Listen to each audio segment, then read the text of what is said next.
and getting a robotics support there. So Reaver's going to be out soon. JangBi, I think, really has to push down this ramp very soon. Hope Fantasy should use this chance to expand, right now, because he's been very aggressive. Now his containment has been broken. He has to try to get some economy going. The factory still at like 6 o'clock location has not been spotted. Still producing a lot of vultures. Now these Dragoons are finally moving in. The vultures, they're moving in close, trying to plant down mines as much as they can. We're going to see what their mines do. Oh! Nice shuttle micro there by JangBi.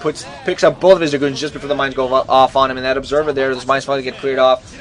Although that barracks is still there. The bunker is still there, but I think it has nothing away, those Marines being cleared out of that bunker. Meanwhile, Fantasy actually not expanding. I thought he was getting ready to expand, but he's just producing forces. Okay, finally now expanding. Probably saving up a little bit more minerals because he was producing a lot of forces at this point. JangBi also now mining at the lower left. So JangBi now has broken that contain, and we're going to see whether he tries to put on some pressure. Meanwhile, on Fantasy, now moving out his shuttle. I think he has some forces inside. I don't know if it's Dragoons or not. JangBi, of course, is up for Fantasy, who's going to have turrets, but I don't think he has any turrets inside of his main. He has to be very careful to defend against that shuttle, whatever it is that is inside that shuttle. I don't think that it's a Reaver. It might have been a Reaver, actually, because he has that robotic support for a while now near his 7 o'clock base. Turret being put down there, but no, there is in fact a Reaver inside. Reaver is going to take out that shuttle, so now Fantasy know what's coming, but I don't know if he has forces positioning enough in time for this. Now just tanks moving in, and ooh, nice kills. 4 kills for the Reaver so far. 5 kills now, several SCVs killed, but not a perfect harass as of yet. He needs a few more kills to make this really realistic. I'm going to see whether he sacrifices the Reaver. No. Tank's now in position, so he's not going to sacrifice that Reaver to take it out. We're going to see whether he does any more damage. Meanwhile, a factory at the lower left position going to float around. I'm going to see whether he plops it down to use some vultures to harass that location, because there's no cannons there. Could be pretty effective. He could even fly the factory right inside of the main and take it out. Meanwhile, now JangBi taking this opportunity to take down finally again his natural, putting down even more gateways. They're going to be getting some ground forces off 4 gateways. Meanwhile, Fantasy just now getting his expansion. His natural isn't mining yet, so that's pretty bad for him at this point. JangBi is getting now an economic advantage. He's done a little bit of harassment. With that contain broken, JangBi has enough forces on the ground and overall just to really do some damage. What Fantasy needs to do now is continue his constant vulture harass. He needs to do that as he did against Tempest. That was very effective for him there, and I think if he continues that, he should be able to do some damage. The factory is still floating around. I'm going to see what he used that for. Should have definitely spotted the 7 o'clock base, though. Observing me all inside. I don't see any charts. And a speed upgrade shuttle moving out.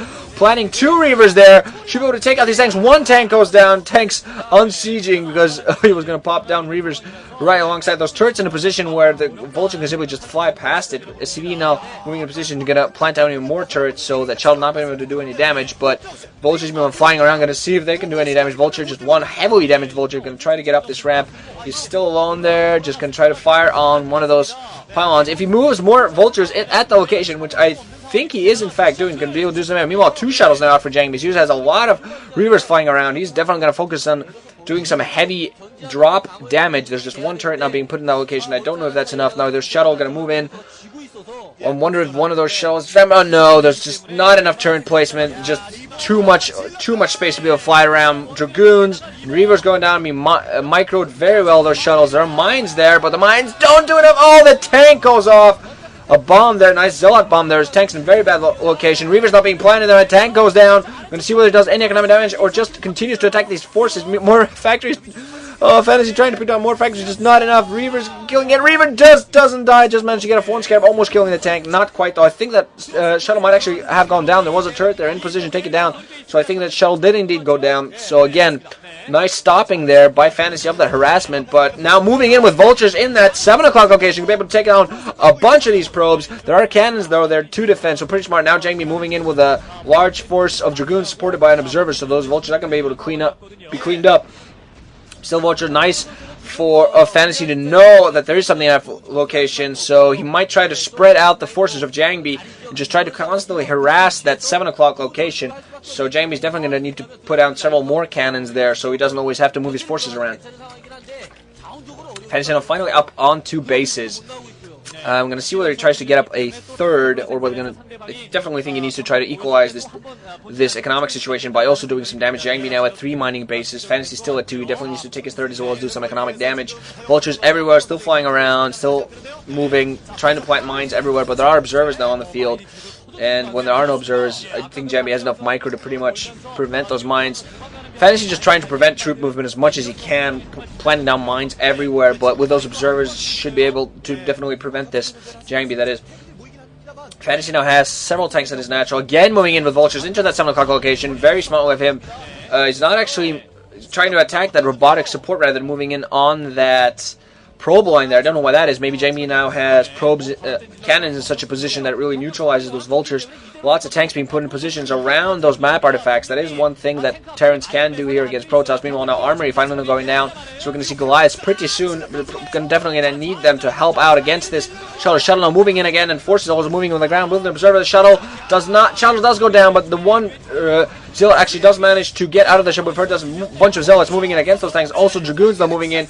I don't know if Fantasy actually has enough ground forces. He has tanks in certain positions, but they're not in really a little bit too far off. Now, SCV's being pulled off the line to block this ramp as long as possible. Fantasy, meanwhile, trying to build as many forces as he can from those factories. If he's trying to hold this off as long as possible, and those Dragoons now moving and taking a lot of SCVs. Such bad position here for Fantasy's. Natural being decimated here, and now the Dragoons moving on, and GG coming from Fantasy. JangBi has won it. 2 PVTs victories for him in a row. He moves out into the round of 16, and Fantasy meanwhile moves on into the final match where he will face either Iris or Tempest, depends on which one of those 2 players wins the losers match. So actually, unfortunate for Fantasy, because I believe he had an early advantage. Maybe instead of trying to be too aggressive as he was, he should have expanded and tried to take an economic advantage. He did have that, I think. He did try too hard maybe to keep that contain going, and when JangBi broke out of it, just Fantasy was in no position really to get up enough forces. He should have expanded, kept that contain going as long as he could, but still dedicate minerals to expanding and getting his economy going, trying to get an economic advantage, just in case his contain wouldn't work. And because of that little risk that Fantasy took, as soon as his contain was broken, JangBi instantly equaled the playing field and actually got an advantage because he had that 7 o'clock base mining at that point and had that Reaver tech going, and did just perfect movement there from attacking. Showing here the bracket that will eventually be showing some of the players that have already moved on. If I read Korean, I would know exactly which of the players have already moved on, so unfortunately I can't tell you guys that. But yeah, losers match next up. This has been a very good match. GG, ranching out, guys. See you soon.